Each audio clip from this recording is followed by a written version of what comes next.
S L ಭೈರಪ್ಪನವರ ಗ್ರಹಣ ಕಾದಂಬರಿಯ ಮುಂದುವರಿದ ಭಾಗ 10. ಮೊದಲೇ ಹಾಸಿದ್ದ ಮಂದಲಿಗೆಯ ಮೇಲೆ ಶಾಸ್ತ್ರಿಗಳು ಈಗ ಹಾಸಿದುದರ ಮೇಲೆ ಉಳಿದ ಮೂವರು ಕುಳಿತರು. ಸ್ವಾಮಿಗಳು ತಮ್ಮ ಸ್ಥಳವಾದ ವ್ಯಾಸಪೀಠದ ಹಿಂಭಾಗದಲ್ಲಿ ಗೋಡೆಯೊರಗಿ ಕುಳಿತು ಬಂದವರ ಮುಖಗಳನ್ನು ಪ್ರಶ್ನಾರ್ಥಕವಾಗಿ ನೋಡಿದರು. ಈ ಮೂವರಿಗೂ ಮುಜುಗರವಾಯಿತು. ನಿಶ್ಚಯಿಸಿ ಎಲ್ಲವನ್ನ ಸಿದ್ಧ ಮಾಡಿಕೊಂಡಿದ್ದಂತೆ ಶಾಸ್ತ್ರಿಗಳು ಮಾತನ್ನು ಆರಂಭಿಸಿ ಸ್ವಾಮಿಗಳ ಗಮನವನ್ನು ತಮ್ಮೆಡೆಗೆ ತಿರುಗಿಸಿ ಇವರ ಮುಜುಗರವನ್ನು ಕಳೆದರು. ಸ್ವಾಮಿಗಳಲ್ಲಿ ನಿನ್ನೆ ಅರಿಕೆ ಮಾಡಿಕೊಂಡಿದ್ದೆವು, ಅದರ ಧರ್ಮಾಧರ್ಮಗಳನ್ನು ತಿಳ್ಕೋಬೇಕು ಅಂತ. ಈ ಹೊತ್ತಿನಲ್ಲಿ ತಮಗೆ ತೊಂದರೆ ಕೊಡೋಕ್ಕೆ ಬಂದೆವು. ಸಂತೋಷ, ಯಾವ ಪ್ರಶ್ನೆ ಬೇಕಾದರೂ ಕೇಳಿ, ನನಗೆ ತಿಳಿದ ಮಟ್ಟಿಗೆ ಉತ್ತರ ಹೇಳ್ತೀನಿ. ನಾನು ಅಜ್ಞ, ಹೆಚ್ಚು ತಿಳಿದವನಲ್ಲ. ಆದ್ದರಿಂದ ತಪ್ಪಿದರೆ ಕನಿಕರಿಸಿ ಕಾಪಾಡಬೇಕು. ಯಾಕೆಂದರೆ ಗುರುಪೀಠದ ಮುಂದೆ ಕೂತು ಎಂದೂ ವಾದ ಮಾಡಬಾರದು ಅಂತ ನಿಯಮವಿದೆ. ಶಾಸ್ತ್ರಿಗಳೇ, ನಾನು ಗುರುವೂ ಅಲ್ಲ, ಇದು ಪೀಠವೂ ಅಲ್ಲ. ಇಲ್ಲದನ್ನು ನನಗೆ ಆರೋಪಿಸಿ ಆಮೇಲೆ ಆ ಆರೋಪಿತ ಗುಣಕ್ಕೆ ಸಲ್ಲದನ್ನು ನೀವು ಮಾಡಬಹುದೇ ಅಂತ ಕೇಳುವ ತರ್ಕದೋಷ ಮಾಡಬೇಡಿ. ಹೆಚ್ಚು ಬುದ್ಧಿವಂತಿಕೆ ಇಲ್ಲದೆ ಮಾತಾಡೋಣ. ಈ ಉತ್ತರದಿಂದ ಶಾಸ್ತ್ರಿಗಳ ಬುದ್ಧಿಗೆ ಪೆಟ್ಟು ತಿಂದಂತಾಯಿತು. ಆದರೆ ಸೋಲಬಾರದೆಂದು ಈ ದಿನ ಇವರನ್ನು ಗೆಲ್ಲಲೇಬೇಕೆಂದು ಅವರು ನಿಶ್ಚಯಿಸಿಕೊಂಡು ಬಂದಿದ್ದರು. ಈ ನಿಶ್ಚಯಕ್ಕೆ ಅವರ ಧರ್ಮಕಲ್ಪನೆಯ ಶ್ರದ್ಧೆಯು ಗಟ್ಟಿ ಒತ್ತಾಯವನ್ನು ಕೊಟ್ಟಿತು. ಹೇಳಿದರು, ಇದು ತರ್ಕದ ಪ್ರಶ್ನೆ ಅಲ್ಲ, ನಾವೆಲ್ಲ ನಿಜ ಜೀವನದಲ್ಲಿ ನೋಡುವ ಸತ್ಯದ ಪ್ರಶ್ನೆ. ನದಿಯ ನೀರು ಎಂದಾದರೂ ತಾನು ಹಿಂದೆ ಬಿಟ್ಟ ಭಾಗಕ್ಕೆ ಮತ್ತೆ ಹರಿಯುತ್ತದೆಯೇ? ಹಾಗೆ ಹರಿಯುವುದು ಸಾಧ್ಯವೇ? ನಿಮ್ಮ ದೃಷ್ಟಾಂತದ ಆಶಯವ್ಯಾವುದು? ಬ್ರಹ್ಮಚರ್ಯ, ಗೃಹಸ್ಥ, ವಾನಪ್ರಸ್ಥ, ಸನ್ಯಾಸ ಅಂತ 4 ಮಟ್ಟಗಳು. ಒಂದಾದ ಮೇಲೆ ಒಂದರಂತೆ ಸ್ವೀಕರಿಸಿ ಅನುಭವಿಸಿ ಮುಂದೆ ಹರಿಯುವುದು ಒಂದು ರೀತಿ, ನೇರವಾಗಿ ಕೊನೆಯುವುದಕ್ಕೆ ಧುಮುಕೋದು ಇನ್ನೊಂದು ರೀತಿ. ಯಾವುದಾದರೂ ಸರಿ, ಮುಂದಿನದರಿಂದ ಹಿಂದಿನದಕ್ಕೆ ಬರುವುದು ಅಧರ್ಮ. ತಾವು ಸನ್ಯಾಸಿಗಳು, ಗೃಹಸ್ಥರಾಗುವ ಬಯಕೆ ತಮ್ಮಲ್ಲಿ ಹುಟ್ಟಬಾರದು. ಚಿತ್ತ ಚಾಪಲ್ಯದಿಂದ ಅಕಸ್ಮಾತ್ ಬಯಕೆ ಹುಟ್ಟಿದರೂ ಅದನ್ನು ನಿಗ್ರಹಿಸಬೇಕು. ನಾನು ಸನ್ಯಾಸಿ ಅಂತ ಹೇಗೆ ಹೇಳ್ತೀರಿ? ತಾವು ಸನ್ಯಾಸಿಗಳೇ ಅಲ್ಲವೇ? ಆಗಿರಲಿಲ್ಲವೇ? ಯಜಮಾನರೇ, ಚಂದ್ರಪ್ಪನವರೇ, ಕೇಳಿದಿರಾ? ಶಾಸ್ತ್ರಿಗಳು ಈ ಮೂವರು ಕೂತಿದ್ದ ಮಂದಲಿಗೆಯ ಕಡೆಗೆ ತಿರುಗಿ ತಮ್ಮ ವಿಜಯ ಲಭ್ಯವಾಯಿತೆಂಬ ಭಾವದಿಂದ ಕೇಳಿದರು. ಅವರಿಗೆ ಒಪ್ಪಿಸುವುದೇನು ಬ್ಯಾಡಿ, ನನ್ನನ್ನು ಸನ್ಯಾಸಿ ಅಂತ ಹೇಗೆ ಕರ್ತೀರಿ? ತಮ್ಮ ಜೀವನ ವಿಧಾನವೇ ಇದಕ್ಕೆ ಸಾಕ್ಷಿ. ಹಾಗೆ ಹುಣ್ಣಿಗೆ ಕನ್ನಡಿ ಬೇಕೇ? ಆಗಲಿ, ತಮ್ಮ ಮಾತಿನಲ್ಲೇ ತೋರಿಸ್ತೀನಿ. ತಾವು ಬೆಳಗ್ಗೆ ಎಷ್ಟೊತ್ತಿಗೆ ಹೇಳ್ತೀರಿ? 3:30, 4 ಗಂಟೆಗೆ. ಸರಿ, ಬ್ರಾಹ್ಮಿ ಮುಹೂರ್ತದಲ್ಲಿ ಹೇಳ್ತೀರಿ. ಮುಂದೆ ಏನು ಮಾಡ್ತೀರಿ? ಹೊರಗಡೆ ಹೋಗ್ತೀನಿ. ಬೈರಭೂಮಿಗೆ ಹೋಗ್ತೀರಿ. ಅನಂತರ ನದಿಯಲ್ಲಿ ಶುಚಿ, ಪ್ರಕ್ಷಾಳನ, ಅನಂತರ ಮೈ ತೊಳೆದುಕೊಂಡು ಶರೀರ ಶ್ವಾಸಕೋಶಗಳಿಗೆ ಮನಸ್ಸಿಗೆ ವ್ಯಾಯಾಮ, ಸ್ನಾನ, ಆಸನ, ಪ್ರಾಣಾಯಾಮ. ತದನಂತರ ಹಸುವನ್ನು ಹೊರಗೆ ಕಟ್ಟಿ ಕೊಟ್ಟಿಗೆ ಗೂಡಿಸಿ ಮನೆಯನ್ನು ಶುಚಿ ಮಾಡ್ತೀನಿ.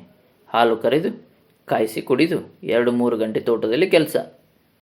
ಗೋ ಸೇವೆ, ಕ್ಷೀರ ಸ್ವೀಕಾರ, ಭೂಯಜ್ಞ ಕರ್ಮ.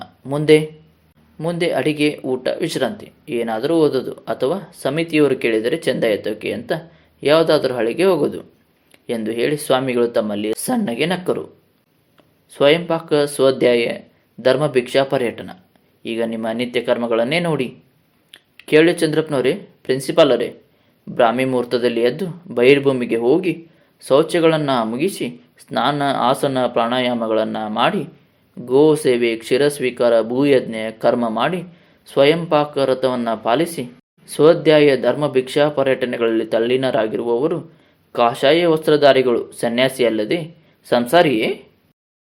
ಈ ಪರ್ಣಕುಟಿಯ ಸ್ಥಾಪನೆಯ ಮುನ್ನ ಭಿಕ್ಷಾಚರ್ಯ, ಏಕಭುಕ್ತಿ, ದೇವಾಲಯ ವಾಸ ಮಾಡುತ್ತಿರಲಿಲ್ಲವೇ ತಾವು ಸನ್ಯಾಸಿ ಅಲ್ಲ ಅಂತ ಯಾರು ಹೇಳ್ತಾರೆ ನೋಡೋಣ ಎಂದು ಶಾಸ್ತ್ರಿಗಳು ಈ ಮೂವರ ಮುಖವನ್ನು ನೋಡಿದರು. ಶಾಸ್ತ್ರಿಗಳು ಗೆದ್ದರೆಂದು ಚಂದ್ರಪ್ಪನವರ ಮನಸ್ಸಿನಲ್ಲಿ ತೀರ್ಮಾನಿಸಿದರು. ಪ್ರಿನ್ಸಿಪಾಲರಿಗೆ ಮಾತ್ರ ಶಾಸ್ತ್ರಿಗಳ ವಾದದ ಗೆಲುವು ಮತ್ತು ಸ್ವಾಮಿಗಳ ಸೋಲುಗಳೆರಡೂ ಕೇವಲ ಭಾಸಗಳಾಗಿ ಕಾಣುತ್ತಿದ್ದವು. ಸ್ವಾಮಿಗಳ ಕಡೆಗೆ ತಮ್ಮ ಜೋಡಿಸಿದ ಕೈಗಳನ್ನು ಹಿಡಿದುಕೊಂಡು ಯಜಮಾನರು ಯಾವುದೂ ತಿಳಿಯದೆ ಕಕ್ಕಾಬಿಕ್ಕಿಯಾಗಿ ಕದಲದೆ ಕುಳಿತಿದ್ದರು. ಶಾಸ್ತ್ರಿಗಳು ತಮ್ಮ ವಿಜಯ ನಿಷ್ಕರ್ಷೆಯನ್ನು ಘೋಷಿಸುತ್ತಿರುವಾಗ ಮುಗುಳ್ನಗುತ್ತಲೇ ಕೂತಿದ್ದ ಸ್ವಾಮಿಗಳು ಸ್ವಲ್ಪವೂ ವಿಚಲಿತರಾಗದೆ ಉತ್ತರ ಕೊಟ್ಟರು. ಶಾಸ್ತ್ರಿಗಳೇ, ಕನ್ನಡದಲ್ಲಿ ಆಡುವ ಮಾತನ್ನು ಸಂಸ್ಕೃತದಲ್ಲಿ ಹೇಳಿದ ಮಾತ್ರಕ್ಕೆ ವಿಷಯ ಬದಲಾಗುವುದಿಲ್ಲ, ತರ್ಕವೇ ಬೇರೆಯಾಗಲ್ಲ. ಇದೆಲ್ಲ ಪ್ರತಿಯೊಬ್ಬ ಸಂಸಾರಿಯೂ ಮಾಡಬೇಕಾದಂಥ ಕೆಲಸ. ಸಂಸಾರಿಗಳು ಹೀಗೆ ಮಾಡೋದಿಲ್ವಲ್ಲ? ಶಾಸ್ತ್ರಿಗಳು ಮಧ್ಯದಲ್ಲಿ ಅಂದರು. ಮಾಡದಿದ್ದರೆ ಅದು ಅವರ ತಪ್ಪು. ಅವರು ಮಾಡ್ತಿಲ್ಲದಕ್ಕೆ ಈ ಕೆಲಸ ಮಾಡೋರ್ನೆಲ್ಲ ಸನ್ಯಾಸಿ ಅಂತ ಕರೆಯುವ ಪದ್ಧತಿ ಬೆಳೆದಿದೆ. ಶಾಸ್ತ್ರಾಭ್ಯಾಸ ಮಾಡಿರೋರಾದ್ರಿಂದ ನಿಮಗೆ ತಿಳಿಬೇಕು. ವೇದೋಪನಿಷತ್ತಿನ ಕಾಲದಲ್ಲಿ ಋಷಿಗಳಿದ್ದರು, ಸನ್ಯಾಸಿಗಳಿರಲಿಲ್ಲ. ಋಷಿಗಳೆಲ್ಲ ಸಂಸಾರಿಗಳೇ ಆಗಿದ್ದರು. ಜೀವನದಲ್ಲಿ ಧರ್ಮಚ್ಯುತಿ ಆಗ್ತಾ ಆಗ್ತಾ ಸಂಸಾರಿಗಳಲ್ಲಿದ್ದ ಸದ್ಗುಣಗಳು ಕಡಿಮೆಯಾದವು. ಅದಕ್ಕೆ ಮದ್ದು ಅನ್ನುವ ಹಾಗೆ ಶುದ್ಧ ಸನ್ಯಾಸ ಅಂತ ಆರಂಭ ಮಾಡಿದರು. ಸನ್ಯಾಸ ಅನ್ನೋದು ಪ್ರತಿಯೊಬ್ಬನ ಜೀವನದ ಪ್ರತಿಯೊಬ್ಬ ಸಂಸಾರಿಯ ಒಂದು ಅವಿಭಾಜ್ಯ ಗುಣವಾಗಿರಬೇಕು. ಸಂಸಾರವನ್ನು ಪೂರ್ತಿ ಬಿಟ್ಟರೆ ಸನ್ಯಾಸದ ಅರ್ಥ ಉಳಿಯುವುದಿಲ್ಲ. ಶಾಸ್ತ್ರಿಗಳು ತಮ್ಮ ಶಾಸ್ತ್ರಜ್ಞಾನವನ್ನು ಹುಡುಕಿಕೊಂಡರು. ವೇದ ಉಪನಿಷತ್ತಿನ ದಾರ್ಶನಿಕ ಘಟಾನುಘಟಿಗಳು, ಧರ್ಮಶಾಸ್ತ್ರವನ್ನು ರಚಿಸಿದ ಋಷಿ ಮಹರ್ಷಿಗಳೆಲ್ಲ ಸಂಸಾರಿಗಳೇ ಆಗಿದ್ದರು.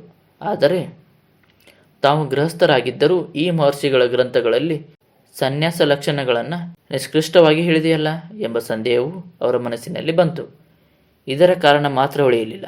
ಆದರೂ ಈ ಸ್ವಾಮಿಗಳು ಹೇಳುತ್ತಿರುವುದನ್ನು ಅಷ್ಟು ಸುಲಭವಾಗಿ ತರ್ಕಭ್ರಷ್ಟವಾಗಿಸುವುದು ಸಾಧ್ಯವಿಲ್ಲ ಎಂದುಕೊಂಡರು. ಆದರೆ ಅದು ಈ ಕಾಲದಲ್ಲಿ ಸಾಧ್ಯವಿಲ್ಲದ ಹೊಂದದ ಆಚಾರ ಎನಿಸಿತು. ಹೇಳಿದರು, ಅದು ಸತ್ಯಯುಗ. ಆಗ ಇದ್ದ ರೀತಿ ಈ ಕಲಿಯುಗದಲ್ಲಿ ಇರೋಕ್ಕೆ ಸಾಧ್ಯವಿಲ್ಲ. 16 ಕಳೆಗಳಿಂದ ಧರ್ಮವು ವಿಜೃಂಭಿಸುತ್ತಿದ್ದ ಸತ್ಯಯುಗದ ಪ್ರಥಮ ಪಾದದ ಸಮಾಜ ವ್ಯವಸ್ಥೆಯನ್ನು, ಜೀವನ ವ್ಯವಸ್ಥೆಯನ್ನು ಈ ಕಲಿಯುಗದ ಪ್ರಥಮ ಪಾದದಲ್ಲಿ ತರೋಕ್ಕೆ ಆದಿದೆ.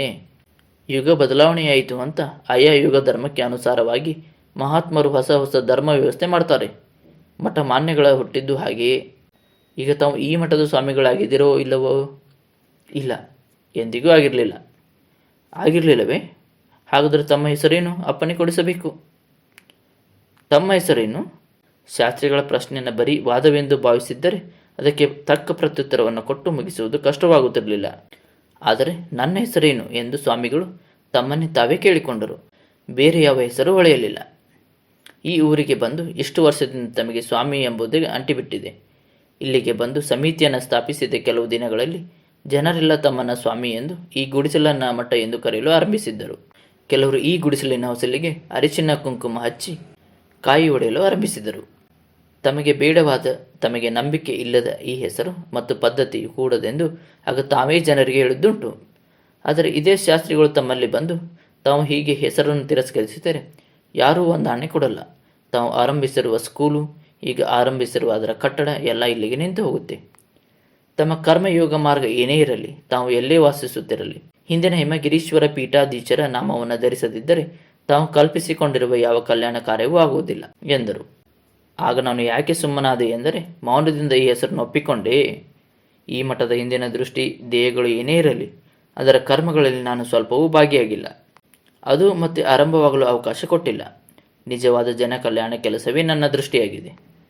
ಆದರೆ ಈ ಹಳೆಯ ಮಠದ ಹೆಸರನ್ನು ಪೂರ್ತಿಯಾಗಿ ಏಕೆ ಕಿತ್ತು ಹಾಕಲಿಲ್ಲ? ಹಿಮಗಿರೀಶ್ವರ ಪೀಠಾಧೀಶರ ನಾಮವನ್ನು ಧರಿಸದಿದ್ದರೆ ತಾವು ಕಲ್ಪಿಸಿಕೊಂಡಿರುವ ಯಾವ ಕಲ್ಯಾಣ ಕಾರ್ಯವೂ ಆಗೋಲ್ಲ ಎಂದು ಶಾಸ್ತ್ರಿಗಳು ಹೇಳಿದಾಗ, ಕಲ್ಯಾಣ ಕಾರ್ಯ ನಡೆಯದಿದ್ದರೆ ನಿಲ್ಲಲಿ ಎಂದು ನಾನು ಯಾಕೆ ಹಠ ಮಾಡಿ ನಿಲ್ಲಲಿಲ್ಲ? ಕಲ್ಯಾಣ ಕಾರ್ಯದ ದೌರ್ಬಲ್ಯದಿಂದ ನನಗೆ ನಂಬಿಕೆ ಇಲ್ಲದ ಸುಳ್ಳನ್ನು ಬೆಳೆಯಗೊಟ್ಟೆನೇ? ಅಥವಾ ಈ ಸುಳ್ಳಿನ ಆಧಾರವಿಲ್ಲದ ಜನ ಕಲ್ಯಾಣವನ್ನು ಆರಂಭಿಸುವ ಶಕ್ತಿ ನನಗೆ ಇರಲಿಲ್ಲವೇನೋ? ವಾಟಿನಲ್ಲಿ ನನ್ನ ಅಂತರಂಗವು, ನನ್ನ ಸಾಕ್ಷಿಯು ಒಪ್ಪದೆಯೇ ಸ್ವಾಮಿ ಎಂಬ ಹೆಸರು ನನಗೆ ನಿಂತು ಬಿಟ್ಟಿತು.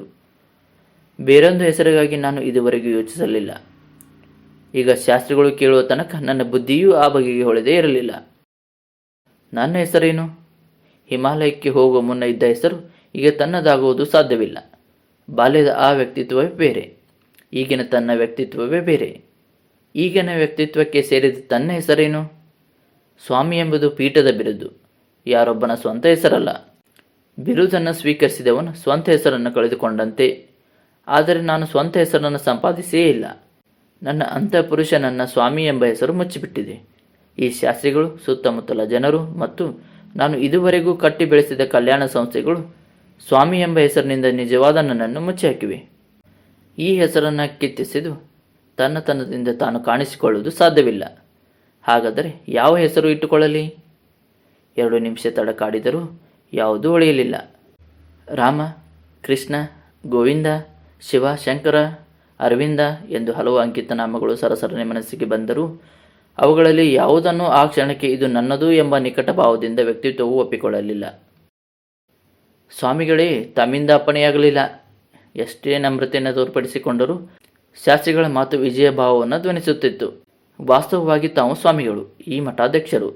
ತಮಗೆ ಪ್ರತ್ಯೇಕ ಹೆಸರಿಲ್ಲ, ಪ್ರತ್ಯೇಕ ನೀತಿ ಸಂಹಿತೆ ಇರುವುದು ಸಾಧ್ಯವಿಲ್ಲ, ಇರಬಾರದು. ತಮ್ಮಲ್ಲಿ ದೋಷಾನ್ವೇಷ ಮಾಡುವುದಾಗಲಿ ದೋಷಾರೋಪ ಮಾಡುವುದಾಗಲಿ ನಮಗೆ ಅಶ್ರೇಯಸ್ಕರ. ಆದರೆ ಕೆಲವು ಸಮಯ ಮಕ್ಕಳು ತಂದೆಗೆ ಜ್ಞಾಪಿಸುವ ಹಾಗೆ, ಅನ್ಯ ಮನಸ್ಕರಾದ ಗುರುಗಳಿಗೆ ಶಿಷ್ಯರು ಜ್ಞಾಪಿಸುವ ಹಾಗೆ ಈಗ ನಾವು ತಮ್ಮಲ್ಲಿ ಭಕ್ತಿಯಿಂದ ಅರಿಕೆ ಮಾಡಿಕೊಳ್ಳಬೇಕು ಅಂತ ಬಂದೆವು. ಸ್ತ್ರೀಮೋಹ ಎಂಥವರನ್ನು ಒಂದೊಂದು ಸಲ ಕವಿಯುತ್ತೆ, ಬ್ರಹ್ಮರ್ಷಿಗಳಾಗ ಹೊರಟ ಸಾಧಕರನ್ನೇ ಮುಚ್ಚುತ್ತೆ. ಆದ್ದರಿಂದ ಅದರಿಂದ ಬಿಡಿಸಿಕೊಳ್ಳದೆ ಆತ್ಮಪ್ರಕಾಶ ಸಾಧ್ಯವಿಲ್ಲ. ತಾವು ತಮ್ಮ ಆತ್ಮದ ಮೂಲ ಪ್ರಕಾಶವನ್ನು ಸ್ಮರಿಸಿಕೊಳ್ಳಬೇಕು, ನಮ್ಮನ್ನೆಲ್ಲ ಅನುಗ್ರಹಿಸುವ ಸ್ಥಾನದಲ್ಲಿ ಇರಬೇಕು. ಈ ನಯವಾದ ಮಾತುಗಳಿಂದ ಶಾಸ್ತ್ರಿಗಳು ತಮ್ಮನ್ನು ದೋಷಕ್ಕೆ ಗುರಿ ಮಾಡಿದರೆಂಬುದು ಸ್ವಾಮಿಗಳಿಗೆ ಅರ್ಥವಾಗದೇ ಇರಲಿಲ್ಲ. ಆದರೆ ತಕ್ಷಣ ತಕ್ಕ ಪ್ರತ್ಯುತ್ತರ ಕೊಟ್ಟು ತಮ್ಮ ನಿಶ್ಚಯವನ್ನು ರಕ್ಷಿಸಿಕೊಳ್ಳಬೇಕೆಂಬ ಛಲವು ಅವರಲ್ಲಿ ಮೂಡಲಿಲ್ಲ. ತರ್ಕ ವಿತರ್ಕಗಳಿಗಿಂತ ಆಳವಾದ ಅಂತರಂಗ ಶೋಧನೆಯ ಸಮಸ್ಯೆಯಲ್ಲಿ ಅವರ ಮನಸ್ಸು, ಬುದ್ಧಿ, ಭಾವಗಳು ಮಗ್ನವಾಗಿದ್ದವು. ಶಾಸ್ತ್ರಿಗಳನ್ನು ನೋಡುತ್ತಿದ್ದರೂ ಈ ಮಾತನ್ನು ಪೂರ್ಣವಾಗಿ ಗಮನಿಸುತ್ತಿಲ್ಲವೆಂದು ಅವರ ಮುಖವನ್ನು ಸೂಕ್ಷ್ಮವಾಗಿ ಗಮನಿಸಿದರೆ ತಿಳಿಯುತ್ತಿತ್ತು. ಆದರೆ ಅಲ್ಲಿ ಸೇರಿದ್ದ ನಾಲ್ವರಲ್ಲಿ ಯಾರಿಗೂ ಅದು ಗೊತ್ತಾಗಲಿಲ್ಲ. ಇನ್ನು ನಾವು ಹೊರಡ್ತೀವಿ, ಗುರುಗಳಿಗೆ ವಿಶ್ರಾಂತಿಗೆ ತೊಂದರೆಯಾಗಬಾರದು ಎಂದು ಕೈ ಮುಗಿದುಕೊಂಡು ಶಾಸ್ತ್ರಿಗಳು ಎದ್ದು ನಿಂತರು. ಉಳಿದ ಮೂವರು ಎದ್ದರು.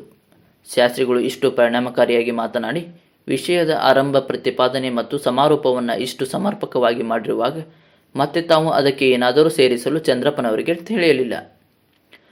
ಪ್ರಿನ್ಸಿಪಾಲರಿಗಂತೂ ಸಾಧ್ಯವಾಗಲಿಲ್ಲ. ಅವರಿಬ್ಬರು ನೆಲ ಮುಟ್ಟಿ ನಮಸ್ಕರಿಸಿ ಎದ್ದು ನಿಂತರು. ಯಜಮಾನರು ಮಾತ್ರ ಕೂತಿದ್ದಲ್ಲಿಂದಲೇ ಮಕಾಡೆ ಬಾಗಿ ಸ್ವಾಮಿಗಳ ಪಾದವನ್ನು ಮುಟ್ಟಿ, ಶಾಸ್ತ್ರಿಗಳು ಹೇಳೋದು ನ್ಯಾಯ ದೇವ್ರೇ, ಎಂತೆಂಥವರಿಗೂ ಹೆಂಗಸಿನ ವ್ಯಾಮೋಹ ಬಿಡಲಿಲ್ಲ, ನಿಮ್ಮ ಪಾದಕ್ಕೆ ನಾನು ಹೇಳ್ಬೇಕಾ, ಮಠ ಹಾಳು ಮಾಡಬೇಡಿ ಎಂದು ಹೇಳಿ ಮುಗಿಸುವ ವೇಳೆಗೆ ಅವರ ಕಣ್ಣುಗಳಲ್ಲಿ ನೀರು ತುಂಬಿಕೊಳ್ಳುತ್ತಿತ್ತು. ಇವರ ಮಾತುಗಳ ಕಡೆಗೆ ಗಮನವೇ ಇಲ್ಲದಂತೆ ಸ್ವಾಮಿಗಳು ಆತ್ಮಶೋಧನೆಯಲ್ಲಿ ಮುಳುಗಿದ್ದರು. ನಾಲ್ವರು ಹೊರಗೆ ಬಂದರು. ಚಂದ್ರಪ್ಪನವರು ಪಂಪ್ ಶೂಗಳನ್ನು, ಪ್ರಿನ್ಸಿಪಾಲರು ಚಪ್ಪಲಿಗಳನ್ನು ಮೆಟ್ಟಿಕೊಂಡರು. ಪ್ರಿನ್ಸಿಪಾಲರು ಹಾಕಿದ ಟಾರ್ಚಿನ ಬೆಳಕಿನಲ್ಲಿ ಸ್ಪಷ್ಟವಾಗಿ ಹೆಜ್ಜೆ ಇಡುತ್ತಾ ಯಜಮಾನರು ಮುಂದೆ ನಡೆದರು. ಆಕಾಶವನ್ನು ಈಗಲೂ ಮೋಡ ಮುಚ್ಚಿಕೊಂಡಿತ್ತು. ಹೇರಿಕೊಂಡಿದ್ದ ಕತ್ತಲೆಯಲ್ಲಿ ಪ್ರಿನ್ಸಿಪಾಲರ ಟಾರ್ಚ್ ಇಲ್ಲದಿದ್ದರೆ ಅವರು ಗಿಡ ಮರಗಳ ಆ ಜಾಗವನ್ನು ಹಾಯ್ದು ಸಣ್ಣ ಹಳ್ಳವನ್ನು ದಾಟಿ ದೀಪಗಳಿದ್ದ ರಸ್ತೆಯನ್ನು ಕೂಡಿಕೊಳ್ಳುವುದು ಕಷ್ಟವಾಗುತ್ತಿತ್ತು. ಕತೆ ಮುಂದುವರಿಯುತ್ತದೆ.